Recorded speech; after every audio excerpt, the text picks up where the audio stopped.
சித்தா, ஆயுர்வேதா, யுனானி உள்ளிட்ட இந்திய மருத்துவ படிப்புகளில் சேர்வதற்கான கலந்தாய்வு சென்னை அறிஞர் அண்ணா அரசினர் இந்திய மருத்துவமனை வளாகத்தில் துவங்கியது. இந்திய மருத்துவ மற்றும் ஹோமியோபதி துறையின் கீழ் இயங்கும் ஆயுஷ் எனப்படும் சித்தா, ஆயுர்வேதா, யுனானி, ஹோமியோபதி, யோகா மற்றும் இயற்கை மருத்துவ படிப்புகளில் சேர்வதற்கான கலந்தாய்வு திங்கட்கிழமையன்று சென்னை அரும்பாக்கத்தில் உள்ள அறிஞர் அண்ணா அரசினர் இந்திய மருத்துவமனை வளாகத்தில் உள்ள தேர்வுக்குழு அலுவலகத்தில் நடைபெற்றது.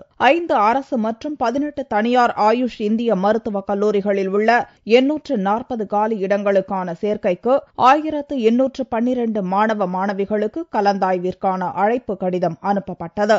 இந்த கலந்தாய்வில் சிறப்பு பிரிவு மாணவர்கள் உட்பட பொதுப்பிரிவு மாணவர்களும் கலந்து கொண்டனர். இவர்களுக்கு 197.25 கட் ஆஃப் மதிப்பெண்ணிலிருந்து 186 கட் ஆஃப் மதிப்பெண் பெற்றவர்கள் வரை முதல் நாளன்று நடைபெற்ற கலந்தாய்வில் கலந்து கொண்டனர். சித்தா கவுன்சிலிங்காண்டி சென்னைக்கு வந்திருக்கோம். திருநெல்வேலி மாவட்டம் ராயகிரிலிருந்து வரோம். நான் பாளையங்கோட்டை இருக்கணும்னு நினைச்சேன். எதிர்பார்த்த காலேஜே கிடைச்சிருச்சு. சந்தோஷம். என்னோட கட் ஆஃப் வந்து 194.75. இங்கே கவுன்சிலிங்கில் நிறைய கூட்டம் இருந்தது. ஆனால் இங்கே வந்து அரசு மருத்துவக் கல்லூரி சென்னை எடுத்திருக்கேன்.